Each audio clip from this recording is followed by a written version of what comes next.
नमस्कार मित्रों, मैं अंकुर चौहान। आप देख रहे हैं द प्राइम खबर। आज मेरी मौजूदगी है जनपद संत कबीर नगर में और मैं आज मौजूद हूं विष्णु राज के घर पे। आज विष्णु चौहान तो जेल में हैं और उनकी पत्नी का पिछले कुछ दिनों पहले निधन हो गया था। आज हम विष्णु चौहान की वो चीज़ें दिखाने वाले हैं जो कि विष्णु राज जो है लेके चला करते थे और उनके घर के बारे में भी दिखाएंगे, उनका घर भी दिखाएंगे कैसे अभी है, पहले कैसे हुआ करता था। आइए तो दिखाते हैं इनकी गाड़ी। पहले ये गाड़ी जो है विष्णु राज और मालती चौहान लेके चला करते थे। देखिए इस पर युवराज लिखा गया है, यूट्यूब का लोगो लगा है और यही गाड़ी आप लोगों ने भी सोशल मीडिया के माध्यम से जब वीडियो में देखते रहे होंगे तो यही गाड़ी जो है विष्णु राज लेके चला करते थे।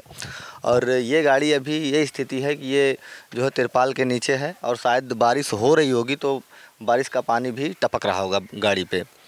तो अभी विष्णु राज जेल में है और उनकी गाड़ी की ये कंडीशन है और इस पे कहीं ना कहीं ऊपर से मिट्टी लगी है, पूरा मिट्टी का ढेर बना हुआ है, जैसा कि आप लोग देख पा रहे होंगे।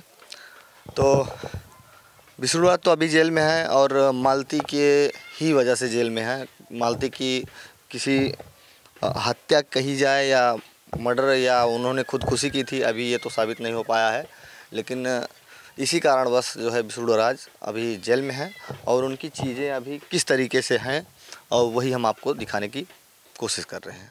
ये है विष्णु राज और मालती चौहान का घर। आप लोग देख सकते हैं, लिखा हुआ है यूट्यूब हाउस में आपका स्वागत है। कुछ ऐसी चीज़ें हैं जो मैं आपको दिखाऊंगा जो अभी तक आप विष्णु राज की वो चीज़ें देखे नहीं रहे होंगे। ये वो गाड़ी है जिससे विष्णु राज कमाया करते थे यूट्यूब पे आने से पहले, जिस पे लिखा हुआ है विष्णु राज यूट्यूब चैनल को सब्सक्राइब करें। उनका लक्ष्य कहीं ना कहीं यूट्यूब पर काम करके पैसा कमाने और नाम कमाने का दोनों का था। उन्होंने वो सब हासिल भी किया, लेकिन चीज़ों को बदलते देर नहीं लगती, फिर से सब वैसा का वैसा हो गया। अब विष्णु राज जेल में हैं अपनी ही पत्नी की हत्या के मामले में। ये वीडियो देखकर आप लोग क्या सोचते हैं हमें कमेंट के ज़रिए ज़रूर बताइएगा। मिलते हैं नेक्स्ट वीडियो में, तब तक के लिए नमस्कार, प्रणाम।